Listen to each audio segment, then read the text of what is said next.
Imagine picking up your morning coffee and holding it for a moment before the first sip. Not the cup, not the brand, not the price you paid, the thing itself, the actual dark liquid sitting in your hand. Now, try to trace it backward, not as an intellectual exercise, but as a genuine attempt to follow the thread. The coffee in your cup began as a cherry on a branch in Ethiopia or Colombia or Vietnam, picked by a pair of hands you will never see, belonging to a person whose name you will never know, earning in a day what you might spend on this single cup without registering the transaction as anything significant. From that hand, it moved into a supply chain so vast and so intricate and so deliberately invisible that no single human being alive today fully understands all of it. And you are not simply at the end of that chain, you are inside it. You have always been inside it. The question this thought experiment is actually asking is not about coffee or trade or economics. It is about you, about how much of what you call your life is, without your awareness or consent, the final destination of forces set in motion by people and systems and decisions made thousands of miles away before you were born. The first thing to understand, before anything else, is the scale of what invisibility has been built into your daily existence.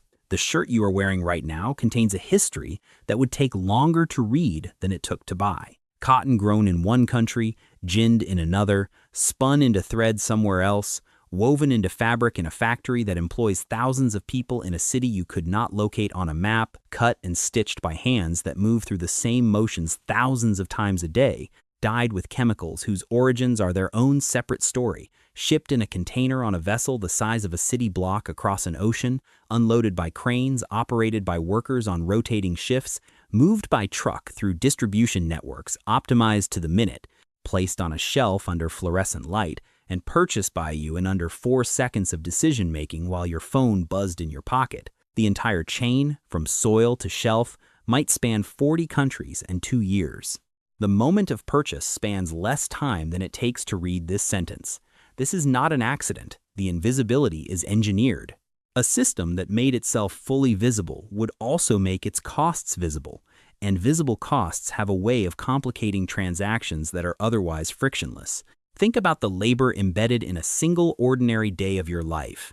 Before you leave your home in the morning, you have already consumed the working hours of people across dozens of countries, the mattress you slept on, the water that arrived through pipes laid by hands now retired or dead, the electricity generated somewhere and transmitted through infrastructure built across decades of human effort. The phone you checked before getting up, which contains minerals extracted from the ground in Congo, processed in China, assembled in factories where the working conditions have been the subject of international investigations, and delivered to you with a warranty card and a sleek unboxing experience designed to make the whole journey feel like magic rather than machinery. By the time you eat breakfast, you are already the beneficiary of what economists estimate as hundreds of combined hours of labor from people you will never meet. The global supply chain does not just move goods, it moves time. It concentrates the hours of the many into the convenience of the few, and it does so through a pricing system that consistently undervalues the labor at the beginning of the chain and overvalues the branding at the end of it. The geography of your life has been quietly rewritten by logistics in ways most people never examine. The reason your supermarket carries strawberries in December is not because of technology alone. It is because of a specific and deliberate organization of global agriculture that has made it economically rational to grow food in one hemisphere, fly or ship it to another, and sell it at a price that somehow, impossibly, reflects none of the true costs involved.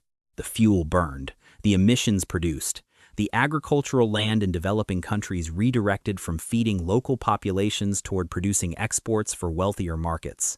The seasonal rhythms that human beings evolved alongside over thousands of years, now overridden so completely that most children in the modern world have no intuitive sense of what grows when or where. The supply chain has not just globalized commerce. It has globalized appetite. It has made the entire world feel like a single enormous warehouse stocked entirely for your convenience, and it has done so while carefully hiding the invoice. The work that sustains the chain would, if made fully visible, reorganize your sense of who matters in the world and who does not. Consider the farmer. In virtually every culture across history, the person who grew food occupied a position of fundamental social importance. The connection between human survival and agricultural labor was obvious, undeniable, daily. Today, the farmer at the base of the global supply chain is among the least economically powerful participants in it. The cocoa farmer in Ghana, who grows the raw ingredient for a chocolate bar worth several dollars in a London shop, earns a fraction of a penny per bar. The garment worker in Bangladesh, whose skilled hands produce clothing sold at vast markup in Western retail chains, earns wages that global brands have actively lobbied to keep from rising. The supply chain does not reward contribution proportionally. It rewards position. And position, it turns out, is determined almost entirely by geography, which is to say by the accident of where a person happened to be born, which is the least earned and most consequential advantage the modern world distributes. What would change if you could see all of it? Not as data on a documentary you watch once and feel briefly uncomfortable about, but as lived and present reality integrated into every act of consumption. The research on moral psychology suggests something uncomfortable, which is that proximity to consequence changes behavior in ways that abstract knowledge does not. People who see the direct result of their choices, who feel the connection between what they do and what happens to someone else, respond differently than people who are shielded from that connection by distance and complexity. The global supply chain is, among other things, a moral distance machine. It has been extraordinarily effective at separating the act of consumption from its consequences, placing thousands of miles and dozens of intermediaries between the purchase and the cost, between the convenience and the labor, between the abundance at one end and the scarcity at the other. This is not a design flaw.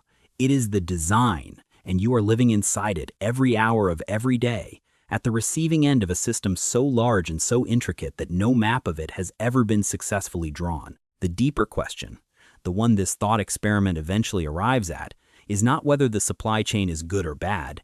It is what kind of person you are when you finally understand that you are inside it. Not guilty, necessarily. Not responsible for its architecture in any individual sense, but knowing, carrying the knowledge that the ordinary texture of your daily life, the coffee, the shirt, the phone, the strawberry, is stitched together from the hours and the land and the bodies of people who are as real as you are, and as deserving of a full life as you are, and as unlikely to be asked their opinion about any of it as they have always been.